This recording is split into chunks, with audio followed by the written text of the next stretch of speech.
તો કમોસમી વરસાદથી થયેલા પાક નુકસાનીને લઈ રાજ્ય સરકારે 10,000 કરોડનું રાહત પેકેજ જાહેર કર્યું છે। પૂર્વ કૃષિ મંત્રી રાઘવજી પટેલે આ રાહત પેકેજને ઐતિહાસિક ગણાવ્યું। સહાયથી ખેડૂતોને ઘણી મદદ મળશે તેવી વાત કરી। આ તરફ કોંગ્રેસે રાહત પેકેજને લઈને સવાલ ઊભા કર્યા। ભાવનગરના ઉમરાળા તાલુકાના લીમડા ગામમાં કોંગ્રેસની ખેડૂતો આક્રોશ સભા યોજાઈ, જેમાં સાંસદ શક્તિસિંહ ગોહિલે પલટવાર કર્યો કે રાહત પેકેજથી ખેડૂતોની મામૂલી સહાય મળશે। વરસાદથી અસરગ્રસ્ત ખેડૂતો માટે એક ખૂબ જ ઐતિહાસિક અને સંવેદનશીલ નિર્ણય લીધો છે અને રૂપિયા 10,000 કરોડથી અધિકનું કૃષિ રાહત સહાય પેકેજ જાહેર કર્યું છે।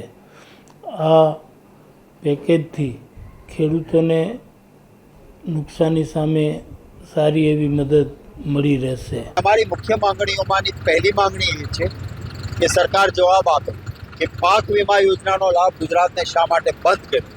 એમણે બંધ કર્યો છે માટે એમની જવાબદારી છે કે આ આફતમાં જેનું જેટલું વાવેતર એને એટલું વળતર આપવામાં આવે। કોઈ મર્યાદા 2 હેક્ટરની ના હોવી જોઈએ।